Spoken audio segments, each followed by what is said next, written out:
Lisa Mariana, pesohor media sosial alias selebgram yang dilaporkan Ridwan Kamil atas pencemaran nama baik malah ikut terseret dalam kasus korupsi BJB. Padahal Ridwan Kamil saja belum dipanggil oleh KPK sebagai saksi. Lalu apa sebenarnya pertimbangan KPK dan apa peran Lisa dalam kasus ini? Kami diskusikan bersama dua narasumber yang bergabung lewat dalam jaringan. Ada John Boy Nababan selaku kuasa hukum Lisa Mariana dan Saud Sitomorang, Wakil Ketua Komisi Pemberantasan Korupsi periode 2015-2019. Selamat malam semuanya dengan Tifal di studio. Apa kabar? Malam Tifal. Terima kasih semua sudah bergabung bersama kami. Bang John Boy, suara Tifal terdengar ya Bang? Terdengar. Oke, terdengar. Terima kasih. Sebelumnya sudah mau bergabung bersama kami. Saya paham Anda belum lama ini mendampingi Lisa di KPK dan tadi di awal sempat disebutkan bahwa sudah siap untuk dimintai keterangan dan sempat membawa bukti dokumen. Bukti putus, dokumen putus, ini. Mas, suaranya. Oke. Kalau sekarang bagaimana? Terdengarkah suara saya dengan jelas, Bang? Putus-putus suaranya.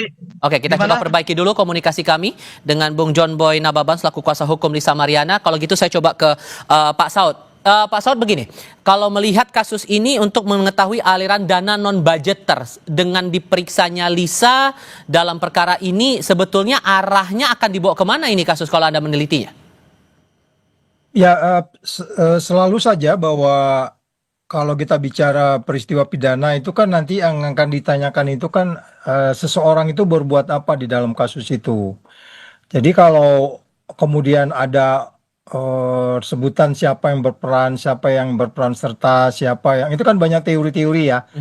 Apakah itu teori tingkatan, teori konstruksi faktanya, atau teori lain-lain yang bisa digunakan gitu. Terus pertimbangan-pertimbangan yang empirik untuk kemudian siapa duluan diperiksa dari yang lain. Ya kan, itu semuanya ada banyak yang bisa digunakan sebagai dasar pemikir oleh penyidik. Kenapa kalau dalam case ini umpamanya yang dipanggil itu bukan kepala daerahnya yang harus bertanggung jawab di dana non budgeter itu dalam hal ini siapa tadi itu? Ridwan Kamil? Ibu tadi siapa? Oh, Lisa Mariana. Dalam hal ini kenapa Lisa dipanggil duluan itu bukan berarti juga nanti RK-nya nggak dipanggil. Itu yang strategi penyelidikan saja sebenarnya, strategi penyidikan itu sangat common sense. Yang esensi kan sebenarnya setiap orang pingin diklarifikasi dari temuan-temuan yang sudah mereka peroleh. Karena begini, ketika penyelidikan saja mereka kan situ dua bukti udah cukup, siapa berbuat apa dan siapa yang kalau ada peran serta. Masuk ke penyidikan makin nyata lagi. Jadi kemudian kalau itu bertahap, itu mungkin hanya teknik-teknik mereka saja gitu, Tifal. Oh, oke. Tapi apakah pemanggilan Lisa lebih dulu baru RK ini masih ada kaitannya dengan kasus antara kedua belah pihak ini di perkara yang lain atau perkara sebelumnya? Oh, bisa saja itu di luar dari perkara yang kan kalau perkara itu kan harus disebutkan pasal mana yang berpotensi untuk dikenakan. Jadi ini perkaranya tentu di kaitan yang 222 tadi, tidak ada perkara lain. Mungkin itu sesuatu yang terpisah. Jadi maksudnya peran setiap orang di 222 ini apa gitu. Jadi kalau umpamanya Lisa dipanggil di situ untuk menjelaskan, kemarin kan ada sempat analisis bahwa ini yang disebutnya kemana uang mengalir dan sebagainya, itu penyelidik yang lebih bisa menentukan strategi apa yang mereka untuk meyakinkan jaksa penuntut yang ada di KPK untuk kemudian ini dibawa ke depan pengadilan. Meskipun gitu. Kemudian KPK sudah lebih dulu melakukan penggeledahan di kediamannya RK, lalu kemudian baru sekarang Lisa dipanggil sebagai saksi, apakah itu tidak salah prosedur atau strategi ini apakah tidak akan keliru jadinya nanti? Ya kan, kalau penggeledahan kan itu sebenarnya kan dilakukan untuk membuat sesuatu menjadi lebih jelas. Ya, tetapi by common definition, by akal sehat, nggak mungkin juga orang digeledah kalau dia tidak harus bertanggung jawab di situ atau tidak terkait di situ. Katakanlah tidak terkait atau katakanlah terkait. Jadi tinggal bagaimana sebenarnya itu bisa nanti potongan-potongan informasi yang diperoleh, apakah itu lewat Ridwan Kamil duluan atau Lisa duluan, itu soal strategi mereka aja itu. Oke. Saya pastikan dulu Bang John, suara saya terdengar jelas ya Bang? Jelas sudah. Oke, tadi kan disebutkan bahwa Lisa bersama dengan tim hukumnya, tim Anda, membawa sejumlah dokumen. Apakah dokumen ini terkait dengan transaksi, bukti-bukti penerimaan uang, atau dokumen apa sebetulnya, Bang? Jadi begini, tadi itu klien kami Lisa Mariana itu dipanggil hanya diminta sebatas keterangan awal saja. Jadi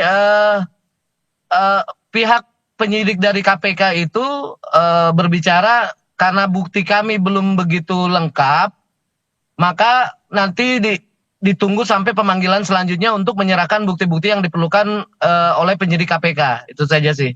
Bukti awal itu maksudnya apakah berkaitan dengan pengetahuan Lisa terhadap 5 tersangka atau pengetahuan dia tentang aktivitas atau komunikasi dengan RK sehubungan dengan BJB ini, atau konteksnya kemana, Bang? Tadi kan perkaranya itu adalah perkara masalah aliran dana BJB. Ya, nah, jadi sebatas klien kami Lisa itu yang ditanyakan adalah adakah aliran dana ke dia yang diberikan dari Pak Ridwan Kamil sendiri gitu loh. Apakah kemudian ini juga mengonfirmasi RK memberikan uang kepada Lisa atau ada bukti transaksi juga? Apakah itu dikonfirmasi?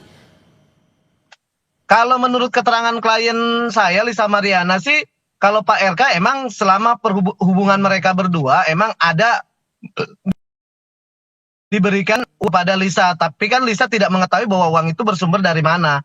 Hanya sebatas itu saja sih. Dari rekening siapa? Apakah dari rekening RK atau dari pihak lain? Ada berbentuk cash, ada yang transfer juga. Nominal rentang berapa? Kalau itu tidak ada kapasitas saya untuk berbicara karena itu yang lebih berwenang dari KPK sendiri. Jadi saya tidak bisa menyebutkan nominalnya itu gitu karena terlalu sensitif, Mas. Oke, Gitu. saya coba tegaskan dulu. Berarti ini penerimaan itu datang dari rekening RK atau dari pihak ketiga? Dari pihak ketiga. Oke, dan itu dalam rentang atau frekuensi waktu tertentu atau dalam satu kali atau gimana pemberian itu? Karena perkenalan antara RK dengan LM ini kan dari 2001. 2021. Oke. Nah, selama mereka perhubungan mereka ya ada beberapa diberikan uang untuk kebutuhan Lisa sendiri sampai terputusnya mereka komunikasi, itulah yang diterima Lisa gitu. Oke, dan pihak ketiga itu juga terlibat dalam lingkaran kasus ini dan bakal dipanggil atau sudah dipanggil? Sepengetahuan Anda gimana? Jadi menurut klien saya tadi Lisa Mariana bahwa akan ada, karena kan yang sudah ditetapkan 5 tersangka, jadi akan ada lagi pemanggilan dan akan lebih banyak lagi yang dilibatkan menjadi tersangka. Oke, uang itu saat diterima disebutkan bahwa bisa untuk dipakai untuk keperluan apa atau sudah dipakai dalam bentuk apa, Bang? Jadi kan bicara BJB ini adalah proyek masalah iklan kalau tidak salah saya tadi mendengar. Nah, yang ditanyakan kepada klien saya adalah ada hubungan kerjasama kah atau kontrak atau apapun. Nah, klien saya itu tidak pernah mengetahui permasalahan BJB ataupun pekerjaan yang menurut yang tadi pertanyaan dari penyidik untuk iklan dan lain-lain gitu. Murni dia menerima uang itu hanya pada saat mereka ada hubungannya dengan Bapak Ridwan Kamil sendiri, murni hanya uang yang sebatas diberikan ya buat kebutuhan dia pribadi seperti itu. Tapi sempat ada kecurigaan nggak dari Lisa kenapa uang ini diterima dari RK tapi lewat perantara pihak ketiga? Nggak ada, karena kan ya Lisa Mariana ini kan juga umurnya juga masih muda, begitu dikasih duit ya dia terima saja, dia tidak pernah mau mengetahui bahwa ini uang dari mana ataupun sumbernya dari mana gitu. Oke. Sebetulnya yang kami penting dia nerima duit buat kebutuhan dia, ya udah seperti itu aja. Oke. Boleh ditegaskan lagi dalam rentang waktu kapan sampai kapan pemberian uang itu? Dari 2021 sampai dia putus komunikasi itu 8 bulan sebelum Lebaran 2024. Oke. Sebelumnya kami juga sudah berupaya untuk mengajak diskusi dari pihak kuasa hukum Ridwan Kamil, namun hingga saat ini masih belum berkenan untuk ikut dalam diskusi di Sapa Indonesia Malam. Membaca penjelasan atau keterangan tadi Pak Saud, ada pihak ketiga ini sejauh mana kemudian harusnya KPK bisa menelusuri itu? Gampang nggak kira-kira? Ya, yang pasti kan penyidikan itu harus dilakukan kepada ke arah mana angka yang disebutkan itu. Bagaimana mereka bisa memastikan bahwa uang itu lari ke seseorang, kemudian dari seseorang itu lari ke tempat lain. Itu yang paling penting untuk kemudian dipelajari. Jadi sekali lagi memastikan bahwa itu adalah, karena itu BUMN milik negara, kemudian negara bisa menggunakan katakanlah prinsip-prinsip follow the money yang mereka lakukan untuk memastikan. Sebenarnya kalaupun katakan kita hilangkan aja faktor Lisa di sini ya, kita anggap tidak ada hal-hal yang terkait dengan apa itu pertemanan apapun bentuknya lah, transfer, kita hilangkan aja variabel Lisa di sini. Di angka 22 itu kan penyidik sudah bisa memastikan apa perbuatan seseorang dan siapa yang harus bertanggung jawab. Nah kemudian kita setelah itu masuk, kemudian faktor Lisa kita masukkan. Katakanlah ada transfer kemudian lewat seseorang atau lewat siapapun diberikan kepada Lisa untuk kemudian untuk kepentingan hubungan RK dan Lisa umpamanya gitu. Jadi sekali lagi kan muaranya tetap kalau penyelidik itu ini nothing personal, ini nggak ada urusan yang personal kan gitu ya, hubungan personal itu soal lain. Tetapi hanya melihat sejauh apa itu kemudian ada sejumlah uang yang harus dipertanggungjawabkan sebesar 222 mengalir kemana saja, sehingga kemudian nanti kita KPK bisa melihat konstruksinya apakah memang dia bisa masuk di pasal 55-nya ikut di dalam yang harus bertanggung jawab di kasus ini kan gitu. Jadi sekali lagi kalau kemudian ada konstruksi Lisa dipanggil dulu di luar daripada RK sendiri, ini mereka hanya taktikal aja, soal teknis saja. Biasa memang dari yang paling minor dulu sampai nanti ke atas gitu. Dan keyakinan kita kalau memang itu nanti perhitungan 222 itu udah fix, udah pasti, ya itu sebenarnya hanya proses waktu saja gitu, Tipal. Pertanyaan barunya juga begini Bang John, karena kan setelah kemarin diumumkan hasil tes DNA oleh pihak Polri, Lisa kan melakukan live di media sosial waktu itu dan menyebut dalam kondisi yang cukup emosional, dia menyebutkan akan membongkar semua kasus yang berkaitan langsung dengan RK. Apakah ini berkaitan juga dengan BJB atau ada perkara lain yang masih berkaitan dengan RK? Jawabnya nanti, kita jeda sebentar. Kami segera kembali.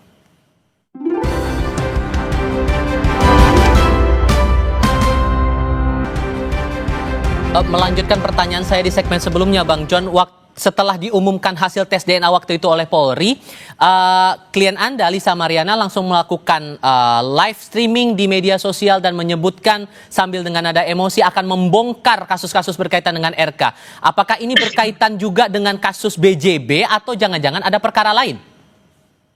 Oh, mungkin gini, kalau Lisa Mariana kemarin pada saat live streaming dia meluap-luap emosinya, itu hal yang manusiawi. Kenapa? Karena hasil dari tes DNA itu dia merasa tidak puas dan masih ada kejanggalan. Tapi kami sebelum hasil dari tes DNA tersebut sudah dipanggil, udah datang surat panggilan dari KPK untuk hadir hari Jumat ini. Gitu loh. Permasalahannya ada kaitan dengan lain, saya rasa biar nanti penyidik KPK yang lebih berkompeten untuk arahnya seperti apa. Yang jelas pertanyaan tadi yang diberikan kepada Lisa adalah hanya permasalahan BJB gitu. Termasuk upaya membongkar itu dengan membawa dokumen-dokumen terkait kepada penyidik yang diperiksa hari ini? Dokumen untuk saat ini karena pemanggilan saksi pertama, jadi dokumen itu hanya penyidik bilang itu untuk dilengkapi kembali. Baru nanti bisa diserahkan untuk kebutuhan di penyidik KPK. Oke, sorry, saya harus luruskan karena kan ini harus dijelaskan juga maksud Lisa bilang akan bongkar kasus-kasus berkaitan dengan RK ini konteksnya dalam hal apa? Kalau itu kan udah seperti saya bilang tadi bahwa itu adalah emosional spontanitas gitu loh. Jadi emosi Lisa Mariana sendiri spontanitas, dia jadi meluap-luap, dia asal bicara aja bahwa akan membongkar semua dengan KPK, tapi hanya sebatas sepengetahuan dia saja. Gitu. Oke, Pak Saud, kalau membaca, jadi nggak ada melebar kemana-mana pun atau case yang lain gitu. Oke. Pak Saud, kalau dalam konteks ini, anggaplah kalau kemudian tadi disebutkan bahwa dia tidak mengetahui soal aliran dana itu detailnya sebagaimana begitu sampai akhirnya bisa diterima. Apakah ini hal yang wajar dalam konteks kasus macam ini? Kita kembali aja dulu ke angka itu ya. Kalau lihat angka itu kan sudah jelas 222 itu kan hasil dari pemeriksaan BPK. Nah, jadi persoalannya kembali lagi itu kalau dianggapnya itu sebuah nilai kerugian negara di sejumlah itu, kemudian siapa yang harus bertanggung jawab, bagaimana prosesnya? Pada bagian lain ada seseorang yang mengetahui. Kita anggap ini proses Lisa di luar dulu ya, di luar variabel ya. Ya. Karena memang dia tidak di kantor, dia berada di luar, nggak sehari-hari juga di kantor provinsi kan gitu. Dia kan di dalam case ini kan dalam hal ini KPK itu selalu walaupun saya sering debat ya, mereka selalu percayakan follow the money.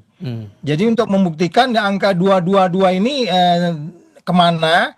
Karena mereka harus buktikan juga angka 222 ini yang angka yang dihitung oleh BPK ini kemana larinya. Dan kemudian mereka akan dari sana nanti akan terlihat bagaimana itu bisa terjadi, terus siapa-siapa yang berperan di situ. Jadi kalau kembali lagi kita masukkan faktor Lisa ini di luar dari peristiwa pidana itu sudah terjadi. Jadi artinya gini loh, uang ngambil baru uang dikasih ke orang lain bisa jadi seperti itu. Kecuali kalau dalam hal ini ada perbuatan dia dalam peristiwa pidana ini yang memenuhi unsur-unsur untuk kemudian Lisa ikut di dalam case ini. Jadi masih, dan ini penilaian saya bisa salah. Jadi masih dalam konteks follow the money.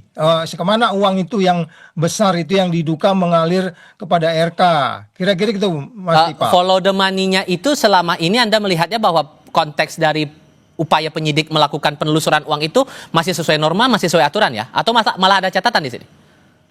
Oh iya, nanti kan itu kan ini kan case ini bukan case yang pertama di dunia dari KPK. Selalu saja uang itu pergi kemana-mana. Ya kan tadi juga hari ini ada OTT itu larinya ke Ducati, ini larinya kemana kan gitu. Ya jadi nanti dalam beberapa kesempatan kan kalau memang itu uang negara, ya nanti harus dikembalikan. Tapi kan juga harus ada pengakuan. Oh saya kasih ke ini, nanti biasanya diminta mengembalikan berapa besar diterima tadi. John Nababan nggak ngejelasin ya jumlahnya itu nanti biar urusan penyidik saja. Apakah nanti itu diminta mengembalikan kalau jumlahnya signifikan? Jika jumlahnya hanya untuk kemudian makan malam, untuk beli baju, ya lucu juga KPK yang ngurusin beli baju aja diminta kembali gitu. Nggak mungkin juga. Nanti biarin aja itu John yang ngejelasin ke penyidik. Bang John, sepanjang pemeriksaan hari ini ada arahan dari penyidik untuk mengembalikan uang atau tidak? Nggak ada. Cuman melengkapin berkas-berkas yang diperlukan oleh penyidik saja. Oke, dan itu direncanakan akan dipanggil lagi kapan? Kita hanya menunggu surat dari panggilan dari penyidik gitu. Oke. Dari KPK sendiri segera mungkin karena tadi terakhir dari penutupan BAP tersebut karena akan memanggil pihak-pihak yang udah disebutkan sama Lisa gitu. Oke. Tapi di sisi lain juga begini, dari pihaknya RK, dari kuasa hukumnya juga bilang akan membuka peluang untuk damai dengan Lisa Mariana. Anda merasa bahwa ini memang ruangnya cukup baik atau jangan-jangan ini masalah dia bilang kemarin di live streaming bahwa dia akan membongkar kasus RK? Oh enggak. Itu konteksnya kan berbeda. Kalau bicara masalah ruang damai tersebut kan kita berbicara masalah perkara yang di Bareskrim. Pencemaran nama baik tersebut gitu loh. Gitu yang sudah final dengan tes DNA tersebut. Disitulah bicaranya untuk masalah restoratif justice tersebut. Tidak ada terkaitan dengan masalah KPK. Dan hal apa lagi yang rasanya mungkin akan coba apa istilahnya ya, untuk coba dibungkam, coba diungkap oleh Lisa Mariana saat nanti akan dipanggil lagi oleh KPK yang kita belum tahu nih jadwalnya kapan, kan tinggal menunggu waktunya sekarang. Hal apa lagi yang akan coba diungkap lagi?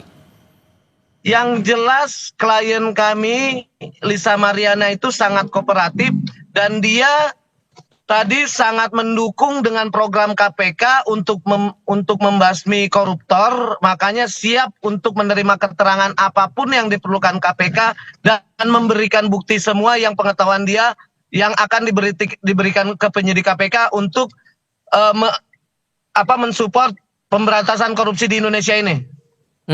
Pak Saud begini, dengan melihat proses pemeriksaan yang ada sekarang, rasa Anda akan lama tidak bagi KPK untuk menelusuri aliran dana itu kepada pihak eksternal seperti Lisa Mariana ini atau mungkin orang-orang di luar dari konteks tataran pemerintahan, di tataran BJB-nya? Apakah akan cukup lama memakan waktu atau sebetulnya dari Lisa ini bisa langsung ke pihak pemberi dan penerimanya langsung? Ya kalau dari rumah saya dua diambil, ada mobil, ada Mercy, ada apa, itu kan tinggal persoalan menghitung jumlahnya saja sebenarnya. Jadi perbuatannya sendiri sudah ada keyakinan di situ penyidik. Jadi tinggal bagaimana berikutnya ini mau dikembangkan. Ya kan, siapa tahu ada yang lain-lain. Karena kan kita nggak tahu dari 222 itu tipal, uang 222 itu gede loh. Mhm. Ya kan? Ya kan, itu bisa beli apa itu? Sangat besar itu. Ya, jadi makanya ya, jadi kan kalau itu Bukan gede lagi, sangat besar. ya, jadi kalau kalau dikasih hanya untuk beli baju, untuk nonton gitu kan. Tapi kan kita nggak tahu, Lisa tahu banyak tentang apa, kita juga nggak tahu. Nanti si John yang lebih tahu. Tapi yang paling penting adalah bagaimana sebenarnya nantinya ini apa namanya? Ada kesan kan ini mandek ya kayak case-nya ya, setelah Iya. penggeledahan tuh beberapa ya mungkin saya pernah di sana ya, kadang-kadang Tipal itu kadang-kadang satu penyidik itu dia bisa menangani 3-4 kasus loh karena Mhm. kurangnya orang. Jadi nanti ini jangan-jangan timnya Lisa ini penyidiknya jangan-jangan ada juga di timnya Noel tuh. Oke. Ya itu jadi makanya saya bilang kita sabar dulu. Yang paling penting apa namanya ada proses staging yang berlanjut kira-kira gitu deh. Oke, Pak Saud Situmorang, Bang John, terima kasih banyak sudah berdiskusi dan berbagi pandangan bersama kami kali ini. Sehat selalu semuanya. Selamat malam.